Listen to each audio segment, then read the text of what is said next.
closer. Hello. You are live. We are live. Oh my gosh. Okay. Hello, everyone.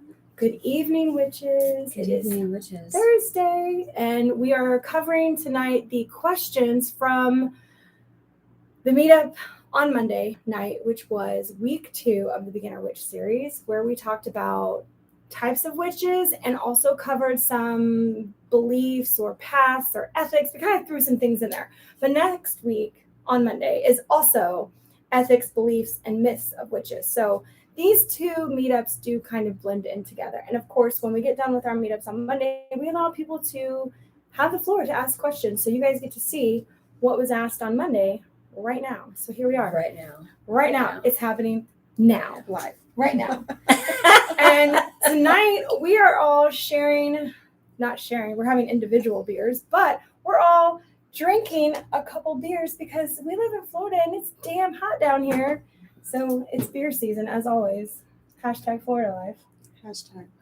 Hashtag beer season. Beer season in Florida. Okay, so we did divide up some of the questions and topics. Normally we let everybody take a couple minutes to get in.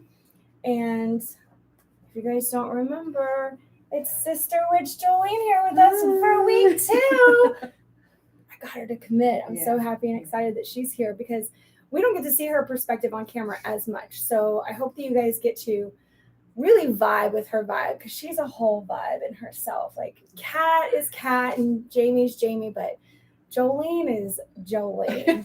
And I feel like my hair is bouncing all over the place. I'm like talking and see my hair go crazy. It's water, science, and earth. Yes. So we make mud. We get muddy. Hey, Tracy. Hi, Denise. Hi. All right. Well, I just wrote down topics. I probably want to see the question. You want to see the whole question? Well, maybe. Yeah. Because I just wrote down good luck reading my writing. Oh my goodness. She should have been a doctor. I mean, that was a goal once upon a time. For psychology, though, not like body parts or dentistry. Gosh. What? Right. You're right. Just you tell me what topic it is, and if I can repeat the question for you. Okay. We're starting. We should start because we always get into these very long conversations, and although we only have a couple people on the live right now, that's okay. You guys will see this later. It's no big deal. You'll see it later.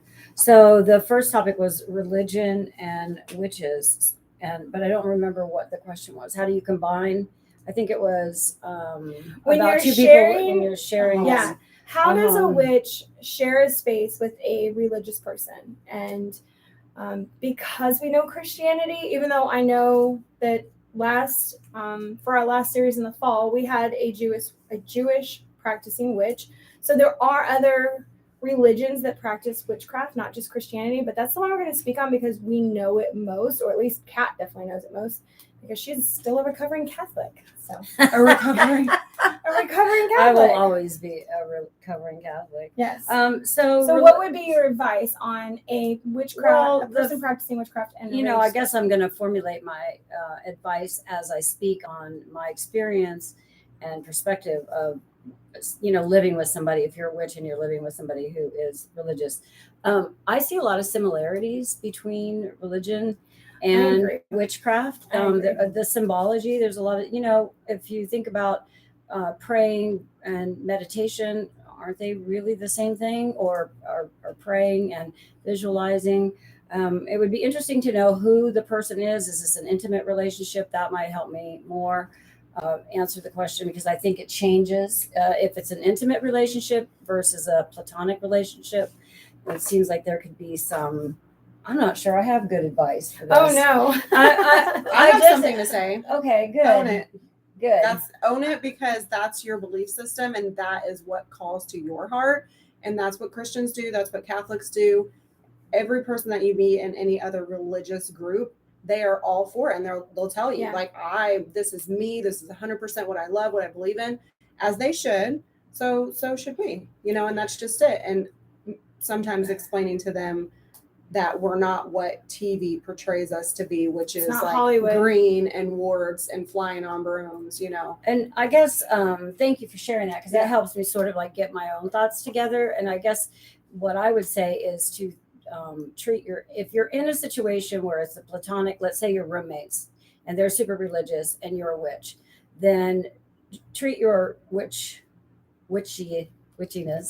as a spiritual journey and speak of it on that level. Because for me, I mean, I appreciate what you say, like own it, be there. But sometimes in intimate, close quarter situations, especially when you're not intimate, you don't love each other. Again, I don't know who they were talking about, but I'm going to assume it's roommates. Has a potential to create tension if you've got these really differing ideologies and they start clashing. So the way that I would handle it, of course, this is only me. I'm less confrontational than maybe other people. I would try to respect the other person's views and not,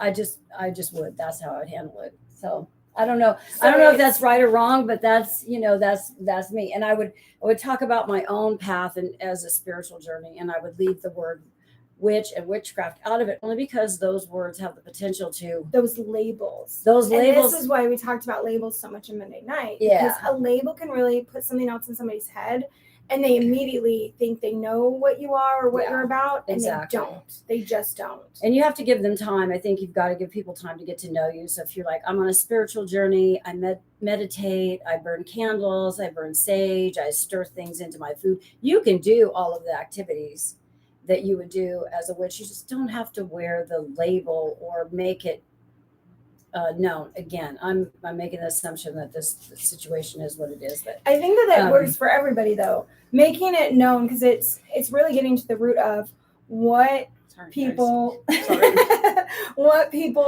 might see as a potential problem. What do you fear that they're going to see as a potential problem when you say, hey, I'm discovering my witch path and I don't know what that looks like right now. I'm on a journey. I'm just learning about everything. And I think that this word witch is the closest thing to that. And then you can name some practices that will not seem nearly as scary as the label witch. Say, I'm looking into the divine goddess. I'm looking into how crystals can really be used for healing. And did you know that all electronics have quartz crystal in them and transmit messages and electricity without causing heat? Like, these things have real metaphysical properties. It's not all just fluff and make-believe and magic, like behind the curtain. This is real stuff that can be proven. So when you add in a little bit of that, they kind of back off and go, oh, okay, well, there is a point to that. I mean, you can even bring up medicine. A lot of witchcraft started in medicine and healing people. Where do people think ibuprofen comes from? I mean, I know we have the name of the drug ibuprofen, but do they understand that that was from the bark of a tree a long time ago that they made into a tea and that you drank for pain relief? That was considered witchcraft at one time, like making medicine was witchcraft. So when you start to break apart their misconceptions, which is something we'll be talking about on Monday, is the myths of witchcraft, but you're able to find that you guys have a lot more common ground. And you said things like the prayer and the meditation, but I always think of the altar. I remember going to the Catholic church and seeing the altar boys or something, like candles for whatever reason. I don't know why.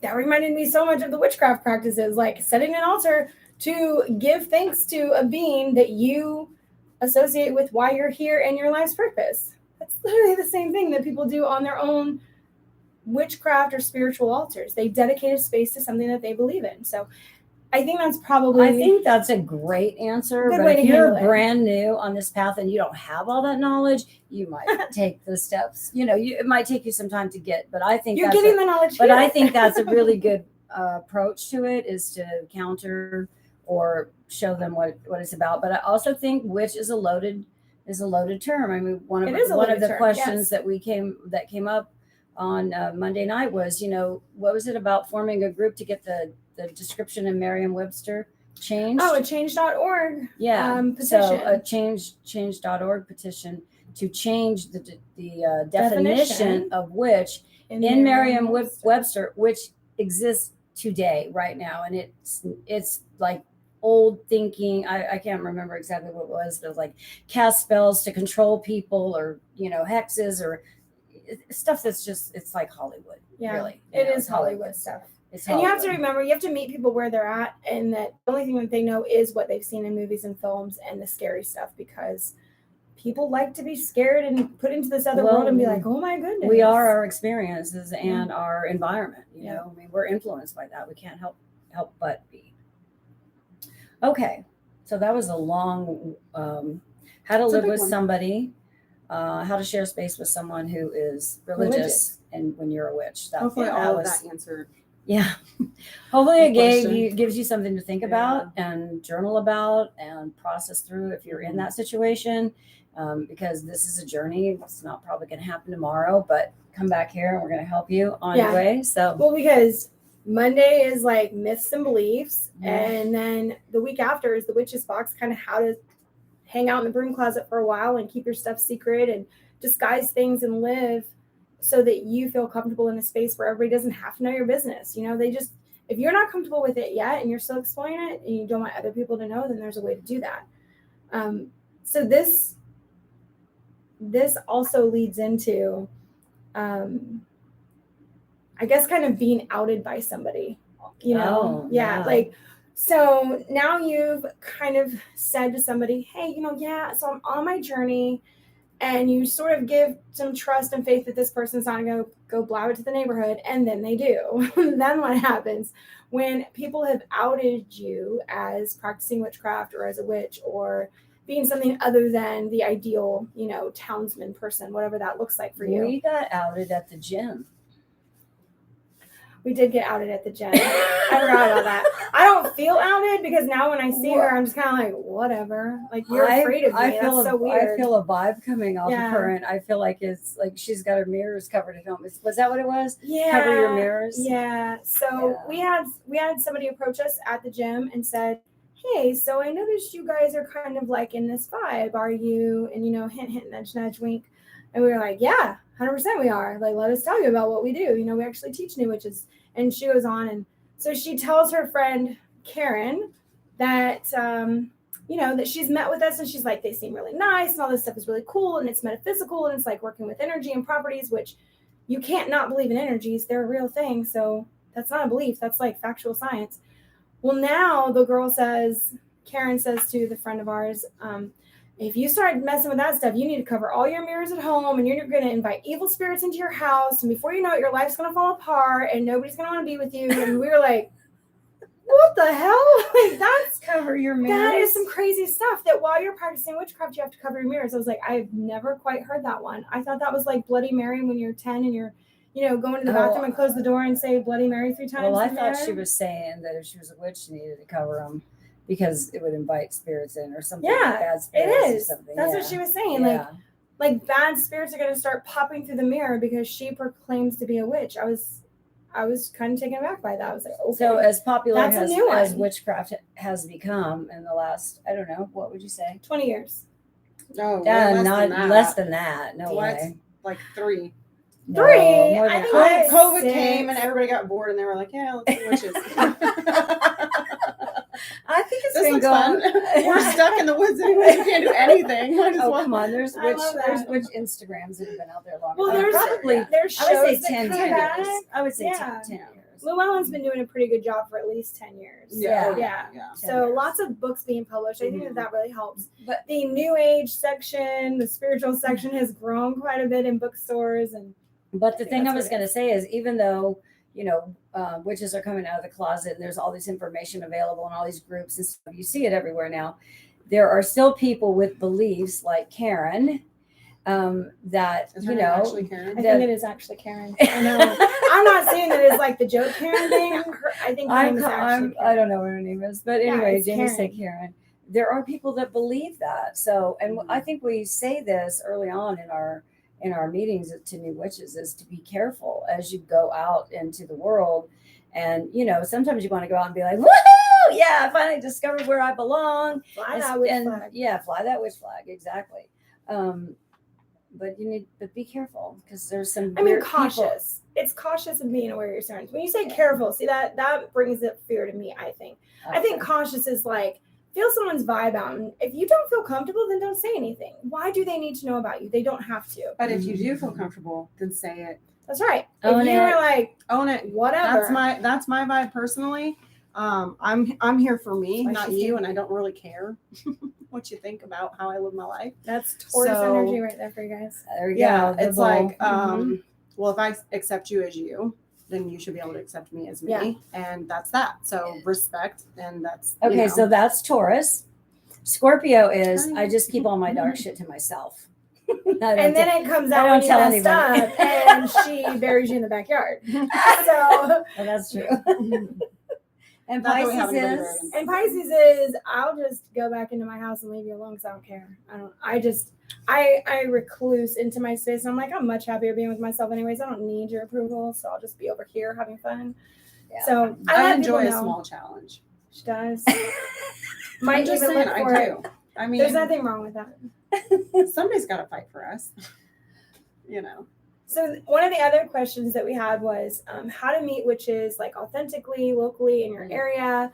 You know, how do we find each other? And one of the things that we went over in the meetup was that's why Kat and I started this, is because I really wanted to reach more people. I had been singling out witches who came to me and kind of giving them instruction and help along the way and just chatting, friendships, texting, whatever it took to help them get started. And I thought, man, I could really do this on a much bigger scale if I did a meetup. And so I created a meetup in 2020, I guess? November 2020. November of 2020, because I really felt that there was a need for it. I had met enough witches on their own who were struggling, who didn't have anybody. And my mom, my husband both said, you know, meetup's a great place to start a group of people who like certain things. I'm like, I wonder if there'd be a group of people who like witchcraft.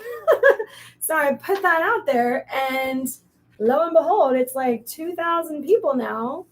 So there's a desire for it. And by putting myself out there first, once I got comfortable enough to say, all right, people are going to find me. His family's going to know about it.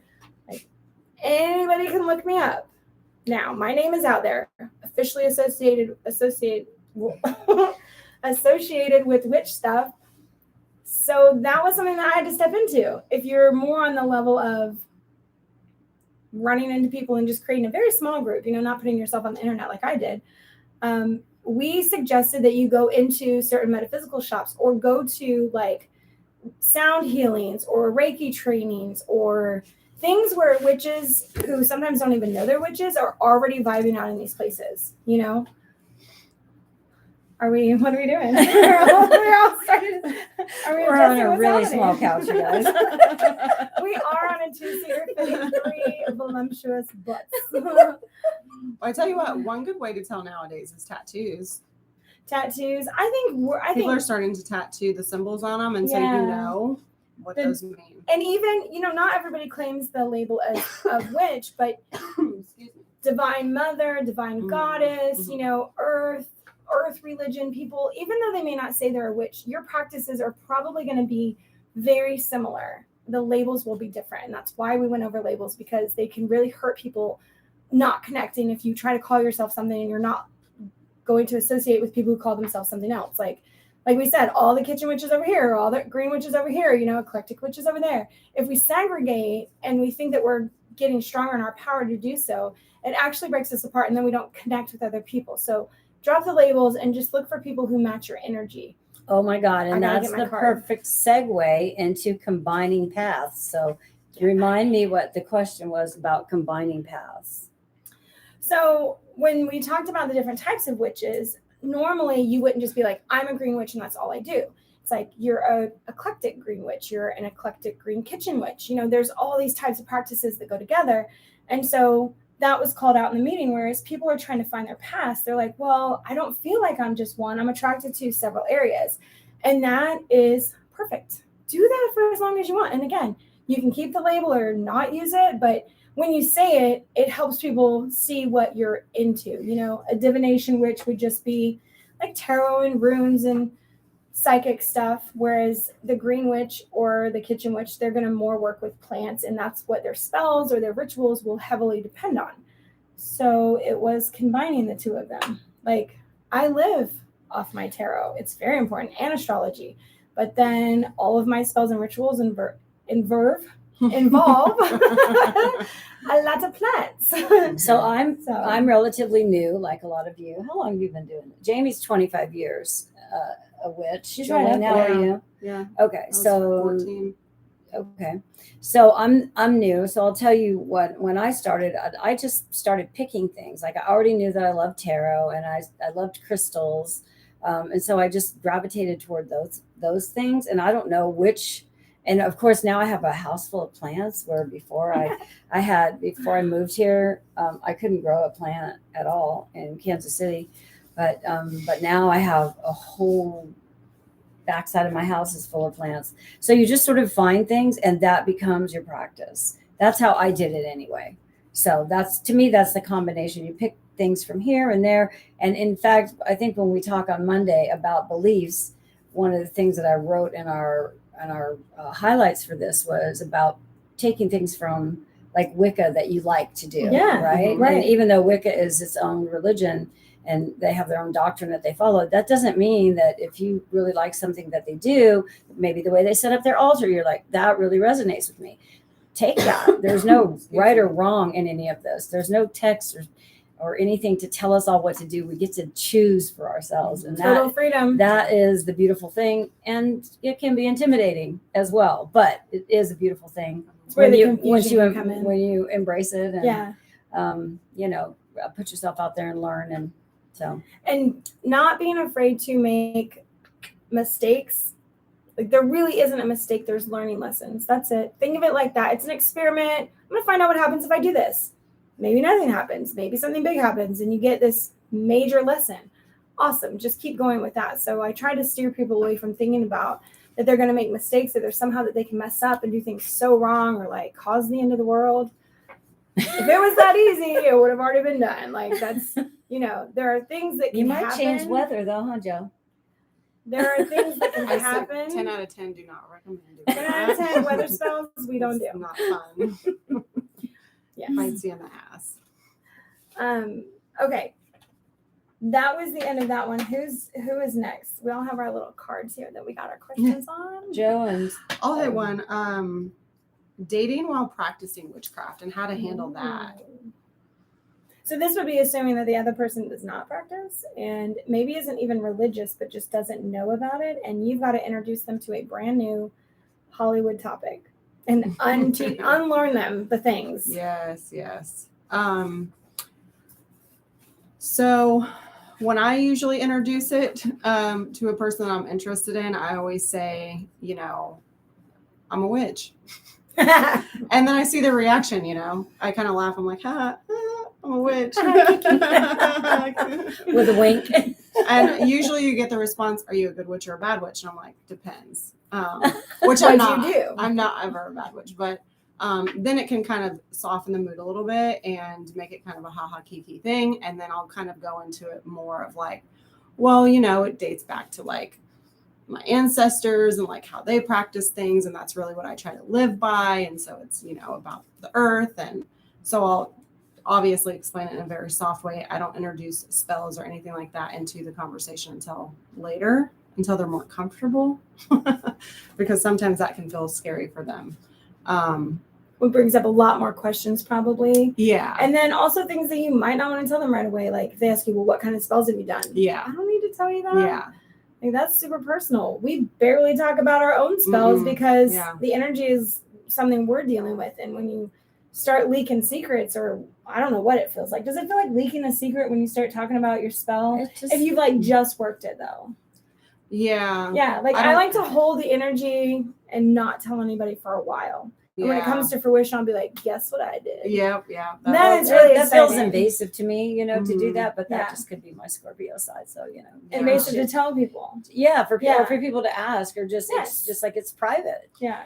But at the same, some things are private. You don't have to disclose all You your never stuff. have to disclose your stuff. Right up front, or until you're comfortable. But with that, if you do choose to take a while to tell somebody, it can really be a deal breaker. Oh, that happened to you, didn't it? Several times. Oh shit. Yeah, But several times. I think the important thing with the way that Jolene has gone about this compared to me, where I kept it a secret from most of my partners, is that I had to live a fake life, you know? And so when I spent about 5 years alone before I met my husband. And when I met him, I actually did what she did. I just told him everything. I was like, blah, blah, blah, blah. Here's all of me. Everything, because I want no surprises and I don't want to be anybody else. Like, I've been alone for 5 years with myself and I love who I am. And if you can't handle all of this, then you can't have it. So it worked out in my favor. He was definitely like, all right, I feel like you're just trying to shock me. And I was like, no, I'm just letting you know ahead of time. You can ask me questions later. He's like, I'll think about it. So it never really came up. And I told the story on Monday about how he just like goes up and tells people, no, my wife's a real witch. I was like, you don't say that to people. What are you doing? Don't say that. It's not a good thing. So he's extremely comfortable with it. But on that hand, there's also, we don't tell his mom. She's very Christian. We would never say that to her. There is no reason for her to know, because I'm not going to teach her about it and get her to understand my side. You feel it out. You definitely feel it out. You know, there's certain people you just don't need to tell. You just don't need to. They're never going to inquire, so why? Yeah. You know. They probably don't truly care. Like, don't bring drama when there isn't any. You know, just keep it to yourself. Let it stay right here in your heart, and nobody intrudes on it and starts giving you their opinions. Yeah. So there's the other way, you know, but yeah, I guess I just realized right now retelling the story that I did it your way when I got with Tony. Because on the other times I hid it all. I hid everything. Yeah. Because I didn't think they weren't good enough to know. I know that sounds egotistical, but they just weren't. They weren't good enough to know all of the things that I did and about me. I was like not ready to share that. So if you hold it in, that's okay. And if you let it all out, that's okay. Yeah. Okay. And that was witchcraft in relationships and dating. Witchcraft and dating. Yeah. So who's ready to go? Go ahead. Me? You have like 4 or 5 over there. Spell reversal was another one that was brought up. That's a good one. What I loved about this is, first upon saying, like, if you want to reverse a spell, there's nothing that you really need to do unless you want to take the ingredients, whatever you have left over from the spell, you know, let them go in whatever way that you do, whatever, if it's a ritual or if you just like get rid of them, if you bury the whole thing, whatever you do, and release it in that way where you're just like, okay, I don't need you any longer. Like, thank them for their time and then just release them and be like, I don't need you anymore. I'm not holding energy in this place. Because when we talk about spells and stuff and the magical properties of everyday items in the coming weeks, we will remember that the items are not the thing that hold the power. It's the witch that holds the power. Like, we control the energy. We're asking it to move and flow through things. So the stuff or the spell that you've done, in order to reverse it or undo it, all you're doing is stop thinking the thing. Stop asking for the outcome. Ask for something different. If you stop focusing on that thing, it will not come to you. That's basically spell reversal, especially if you don't know what it was and it happened 30 years ago. I loved the explanation afterwards where she's like, I don't know what I did. I actually just thought of the spell that I did and was like, I don't really want that anymore. I need to make sure that that's not going to happen now. No. Yeah, the best way to not get what you don't want is to not think about it. That was so many negatives. The best way to not get what you don't want is to not think about it. I need an English major. I need an English major to come on and tell me if that was correct, because I'm going to be pondering that for a minute. I'll let you guys have that. That was the brain teaser for the hour. Well, that leads into like, how do you ask somebody if they're practicing witchcraft without actually saying, hey, do you practice witchcraft? Or, hey, are you a witch? Or, hey, do you do spells? You know, and I think we touched on this before where it was like the signs, reading the energy, trusting yourself. If it feels like a good time, if your intuition is like, it just comes blurting out of your mouth, that's what? What'd you do? The cat. I have a cat allergy. My eyes itching. I'm so sorry. I heard you do it. Yeah, because my eyes really itching. I must have touched. No. I must have touched something. Get your hands on your face. You're touching. I'm touching. Don't touch. I'm allergic to cats. It's so sad. I used to love she cats. has a dog. I used to love How's cats. your name Cat and you're allergic to cats? I don't know. She doesn't vibe with them. She is the only cat. It's the only cat needed in the room. Well, and this was just about asking people what they practice. For me, I would say Wait until you feel comfortable. Mhm. That's it. You're just waiting for the comfortability of it. And if you feel like there's somebody who is divulged some personal information about themselves, you can probably ask them a personal question because they're already trying to make that connection. So the divulging of personal information is like if they start telling you about a problem, that's a personal thing. So if they've done that, then you can ask them more personal questions because they've already opened that door, that space up for it. And asking something really simple like, have you ever done any spells? Leaving it very open-ended and not like, do you or don't you? Do you do spells? Do you not do spells? Do you do rituals? Yes or no questions are harder for people to answer sometimes, but if you leave them sort of as like a how, a what, a where, a why, instead of just yes or no, they can answer it more vaguely if they feel like they need to. And they can also just be like, yeah, I do spells every full moon and new moon or something like that. So that's asking. Another breaker is always the moon. The moon. The moon. I'm serious. Our universal symbol. Are you going to be watching the moon tonight, the full moon? I've said that at work before to girls who I thought were witchy. I'm like, yeah. Are you going to be watching the full moon tonight? She's like, it. I'm like, What will you be doing under the full moon? Mm-hmm. Well, I love this. I have my tragus pierced, and I have a star in one and a moon in the other. And it's like my second time meeting my dentist, but her office is so awesome. Like the vibe in there was great. I knew I wanted to be with her. We're sitting there, and she's like about to put her hands in my mouth, and she goes, do you do moon water? And I'm like, I didn't know where I was at first. I'm laying in a dentist chair. I was like, I kind of had to look at her like, what did you just ask me? She's like, do you do moon water? She was so confident in the question. I was like, yeah, do you do moon water? Like, what the hell? My dentist is a witch? Yeah. Loved it. And ever since then, we've just had like the best, funniest relationship where we tell stories about stuff. She's probably my age, would you think? My mom goes in right now too. But she's super, super cute and asked me about moon water on like day 2. I loved it. I'm like, all right, that's how we do this. I usually don't try. But her group of girls that she has hiring there or that she has working there all seem pretty witchy. Like one lady's name is even Venus. I'm sorry. Your name is Venus? Like jealous. Yes. Can we hire a Luna too? Is there a Luna around that wants to work there? All Celine. super sweet ladies. Yes, Celine. I don't know where I went off on that from. I can't remember. Let's see. Asking if you practice and how to say it. Okay. I have that guy left. Oh, the social media posts. So that was something else that we went over because we probably all feel it when we're secure in our practice that well, I know my sister's gonna have a different view on this, so I'm gonna give her a minute. When you're on social media and you're trying to just be pleasant and not expose your entire self, and all the Christian people, there's nothing against the Christian people saying all this, but it's like Jesus is literally everywhere on every page being celebrated and honored for everything, and like the day is in his name, and the thank you for my car, my house, my kids, my health, everything is because of Jesus.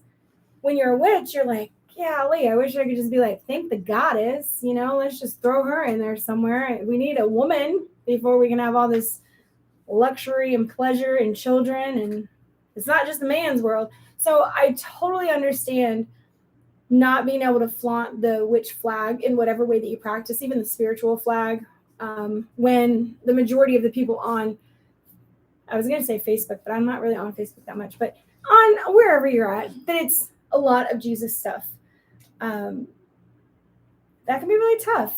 So for me, I just don't comment and I hide things like that. And I think I fit into the algorithm where I just don't see it.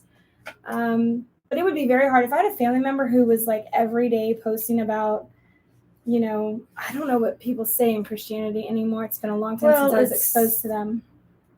The ones that bother me are like, Jesus will save you. Just ask for forgiveness now. And I'm like, oh, please. Save you from what?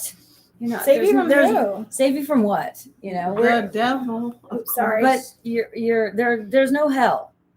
That's a fallacy. In her opinion. People believe this, and it's what keeps them in line. And I think that's the thing about all of the people that you see posting about, the the Lord, praise the Lord and amen and hallelujah and whatever. And why right? not say praise the goddess? Well, the reason why is because that's their belief system, right? They go to church, they believe all the things. This is the way that they are honoring their deity, I guess. It is. That's what you. It is. If that's what you call it. Similarly, it is exactly the same. So I mean, it's hard to, and they annoy me. I have to admit, I'm just like, I either roll my eyes or grunt, one or the other. She grunts. Or something, some just like annoyed sound. But when you think about it, it's like, don't they have a right to do it? It's so prevalent because there's so many of them, like a whole army and stuff.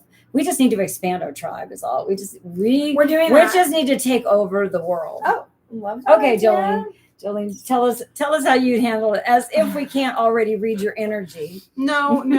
So, it was a battle at one point because, there was a time where you would be attacked verbally if you ever spoke of something like that on the internet, But now that it's more popular and it's more trendy, if you will, people are seeing a lot more of it. So it's like exposure therapy for them. So eventually witches aren't going to be scary to them, and they're not going to think of us as like these crazy hexing people that'll like stir you in a pot and make you in potions. I don't know what they think, but eventually it won't be that way anymore because there's going to be so many of us, and so many of us will speaking our truth. Yeah. There'll be so many of us speaking our truth, out there in the world. So the super Christian people, because I have a few that I follow on Facebook that I knew when I was younger, that I'm decently close with. I try to support them in their own spiritual journey because I think that that's really important, because what I believe in is to support people so that I'm also supported. It's like, if you believe in the Bible and you believe in Jesus, totally fine. I actually believe in the story of Jesus. I just don't believe in everything that was written. But I think that it's our given right to believe in what we want to believe in. So I will support you as long as you are kind to me and respectful to me the way that I am to you. Yeah.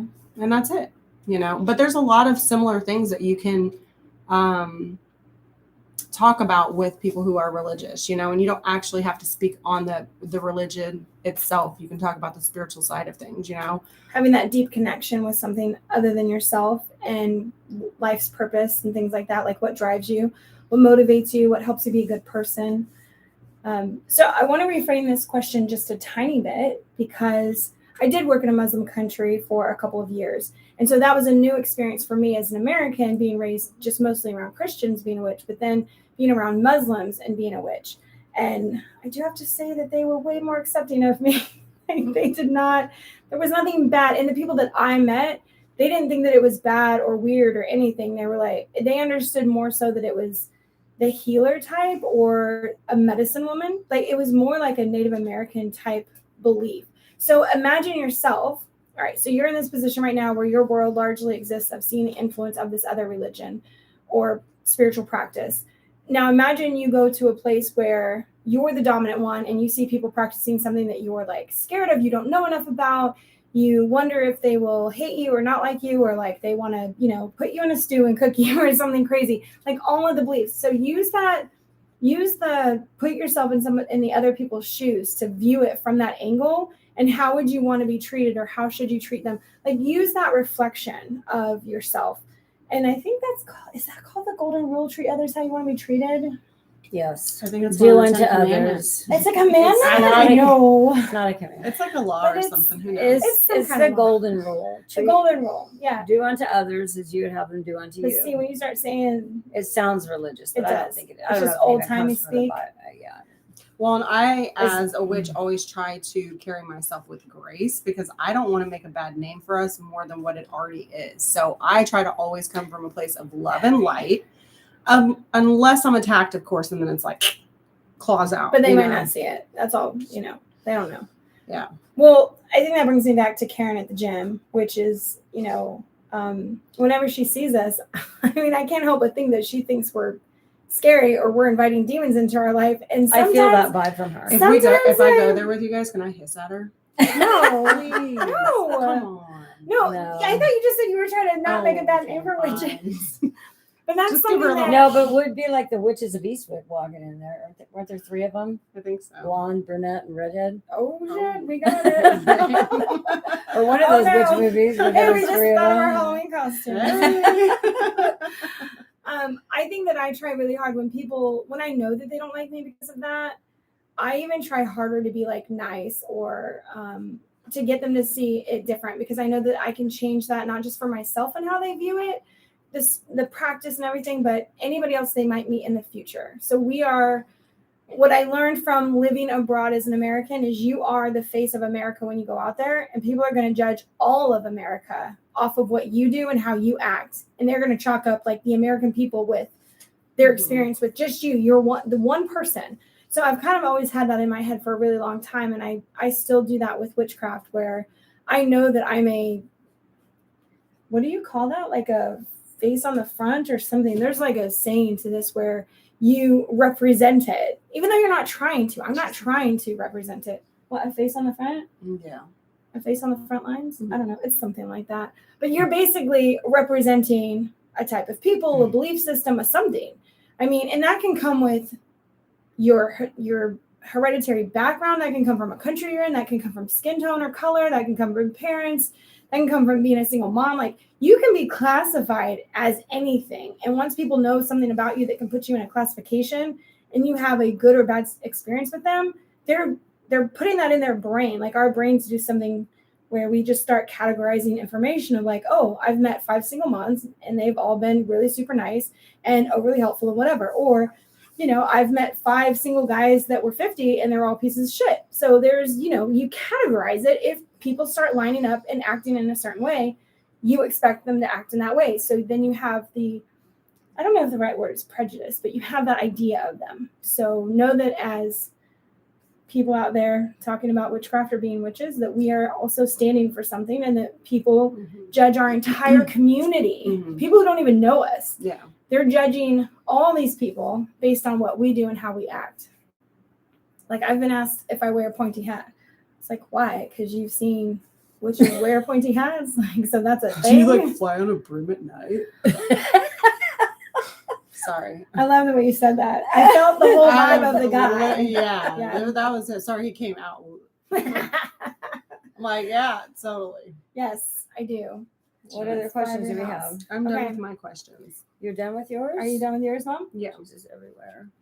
Jesus everywhere. Jesus. I love the notes that we took. They're really funny. Yeah, I think I'm done. What's your last one down here? It's just I don't know. Please.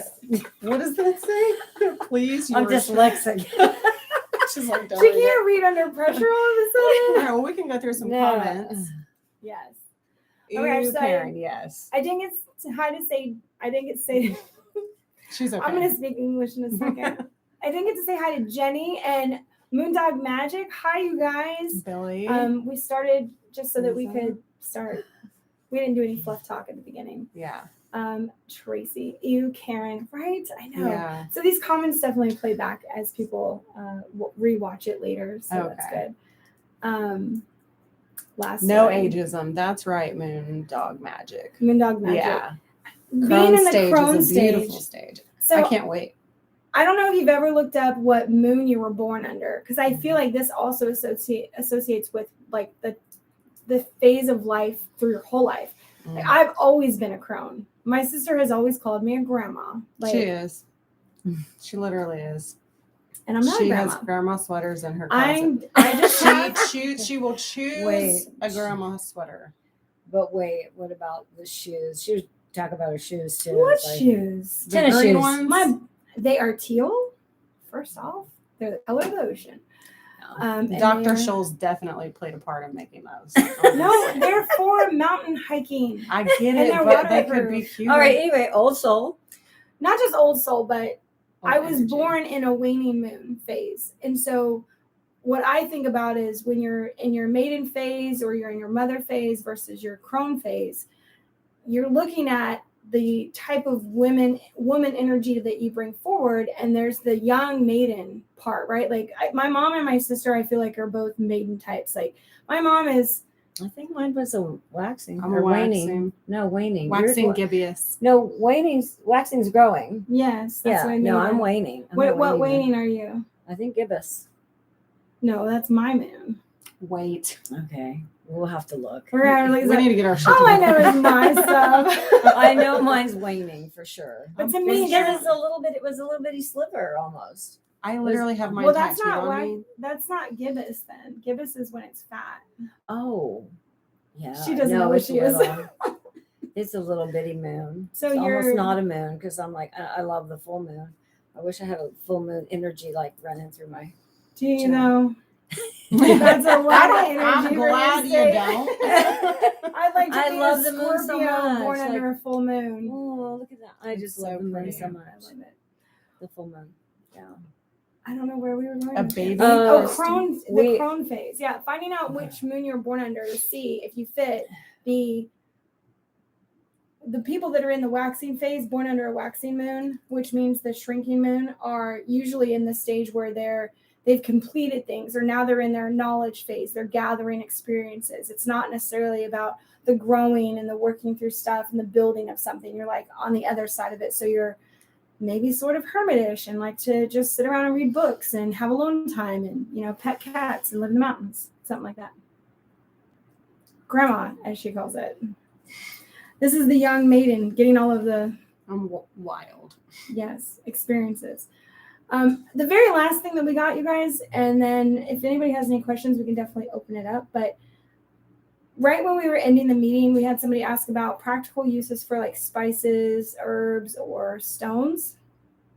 And I just want to refer people to a book that is great for herbs, and that's the Scott Cunningham's, Magical Encyclopedia of Herbs, or Encyclopedia of Magical Herbs. I've had that book forever. Cunningham's Encyclopedia. What did I say? Scott Cunningham? No, yeah, but it just says Cunningham's on Oh, it. yeah. It's probably Scott Cunningham's author, but it says Cunningham's Encyclopedia. Of So just look for Magical Herbs. Cunningham's Encyclopedia. There's probably several of them. There are. The other one that's really cool is it's on its fourth edition, whatever. Edition. And it is now called Wicca in the Kitchen, but it used to just be called like Magical Herbs in the Kitchen. So Wicca in the Kitchen is a much thicker book, and it actually deals with like fruits and foods and things that you make as a whole that have like magical properties imbued within them. And that can always be really fun because it's very practical. I know that on the meetup I said that I learned something which was neat. A different type of grounding is to eat vegetables grown in the ground. I was like, what? Why have I never thought of that? And I just heard this past week or the week before, that to ground yourself or feel more grounded, because we have like 4 planets in Pisces and everybody's, crying, freaking out, or sleeping, eat more root vegetables. So I'm a Pisces and I've got all these planets in Pisces.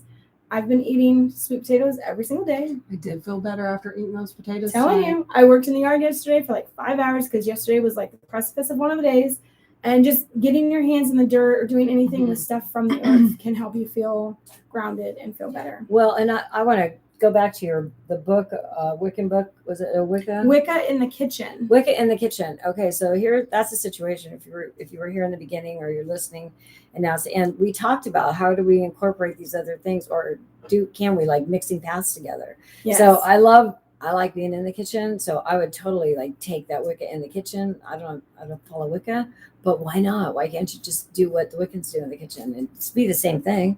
Herbs and spells or herbs and spices and intentions. All kinds of foods. Yeah. I mean, so in the herb book, they don't put out fruits and stuff. Like I know certain fruits because of the places I've been, but he puts in there fruits from all over the world that, his story is that he spent about 30 years going around the world and collecting the stories from different cultures and tribes on the magical processes they use with their food and herbs and spices and whatever. And he's written many, many, many, many books. And it's because he was sick. He had a really rare disease and he was trying to find a cure for it. And this is Scott Cunningham. Scott Cunningham, the person who wrote all of this, he did a ton of, that's all he did his whole life was research this stuff. So that would be a Bible in my eyes. Like that's something that I refer to often and that I hold close to my heart. So for the practical living side of it, understanding that these things not only hold magical representations, but that they physically help you live better. And then the other one she asked about was stones. With stones, I mean, I really want to tell people you need like 5 stones. Like 5 stones. You have one for bringing about love, one for cleansing your space, one for channeling energy or promoting more energy. And most of them are quartz. So you've got rose quartz, amethyst is a quartz, clear quartz, smoky quartz. My last one, which is for protection, is my tourmaline. So, I mean, I have black tourmaline in my purse all the time with me. And that's the majority. I mean, I have selenite because that's for psychic ability, and I have labradorite for magical workings. And I have fluorite for ego, diminishing your ego and like just trying to be here. So there are other stones that I have, but to place them around your house, since I do follow the practice of feng shui, I actually use it in regards to what energy centers are in my house, and then I place stones according to that. So I use a couple different systems within my own practice. It's not just all witchcraft. I'm not sure that I answered a ton there. I think you did, and we will actually have a session on crystals. On crystals, the magical properties of everyday items is coming up like week 7 or 8 or something. Yeah, Tracy has a question. Yes. Tracy has a question. Yes. How do you formulate the intention to work the spell or manifestation? How do you formulate the intention? Your intention is the result that you want. Okay. What do you intend to happen? So when you're formulating the intention, you're speaking it as if it's already happened. So whatever that goal is, whatever that outcome looks like, that's the intention. Say, I am loved by all who meet me or something. I don't know why the fuck that came up, but that's not how I feel at all. But that came out. Or, if it's about prosperity, people give money to me easily, like money flows into my life freely. So I've been saying, I'm a millionaire. I'm a millionaire. I'm a millionaire. I heard this thing the other day that said, picture where you want to be and then say that. Yeah. And feel the feelings are there. Easy to understand. It's like, oh, okay, well that sounds really easy. Like I can picture myself where I want to be. Using your imagination to see the thing that you desire and then feel it, hear it, smell it, taste it, see it, all of the things, and then use that experience, that fake imagined experience as the real thing that you're trying to call into yourself. And the more that you relive that, what we call feeding a spell, it's not saying by anybody else, but we feed our spells by returning to that intention place of here's what I want to bring into my life. And I do that through meditation, and I have like my spell jars usually have a scent with them. So I open it up and smell it and remind myself like, this is what I'm manifesting. This is what I'm bringing towards me. So I hope that answered your question of formulating your intention. Your intention is the desired outcome. And Jamie, I read yesterday that vitamin D is good for seizures. Oh, thank you. Vitamin D. So that would be like the sun. The sun. The sun probably is good for it. I know that I thought that my son would need potassium, like bananas and stuff, like fruits and vegetables, but he had, at the same time he was having his seizures, he was also having kidney failure. So there were actually a lot of odd things that would be good for seizures, but bad for like don't do it for your kidneys. So he had this very strange diet for a couple of weeks where I'm like, bananas are usually good for you, but don't eat them right now. It was really weird to like double check foods. And spinach wasn't good for him either. He couldn't have spinach. So it was quite odd. But thank you for telling me that. I really appreciate it. I will let him know that being out in the sun more is good for him. And thankfully, we have a lot of sun here in Florida. So we do. He doesn't like it. He just needs to get out. He just needs to get out in it. He's like every Florida kid. He decides to put on hoodies when it's 95 degrees out. And it's like, it's so hot out here. You think? I mean, I don't know why the Florida kids dress like they live in the Northeast. They just do. But I think that's all we have for tonight, you guys. It was a lot of jumping all over the place. We had a ton of questions on the meetup on Monday. So we hope that you found this valuable. And if you missed the Monday night meetup, this is the part 2. Yeah, follow-up, the part 2. If you guys have any other questions, be sure to leave comments below, or you can always email us at 7greensisters@gmail.com. Huh? I said thank you. Oh. You're fine. and we respond to that email address. It's just the 3 of us, even though it's 7 green sisters. We've got to get 4 more sisters in here. That'll come. Bye. But we Thank will- you guys. Yeah, Thank we will you. see you guys Thanks all for on coming. Monday. I hope you guys have a wonderful weekend. Be safe on St. Patty's Day. Yes. Get an Uber. March is like 40% higher in DUIs and all the things that go And along death. with all of that. March is a Be tough careful. month. Be safe, be careful, be responsible, and have a good time. And we will see you Monday. Bye. Don't sound like me. You always sound Bye. like me. Good. Jeez, so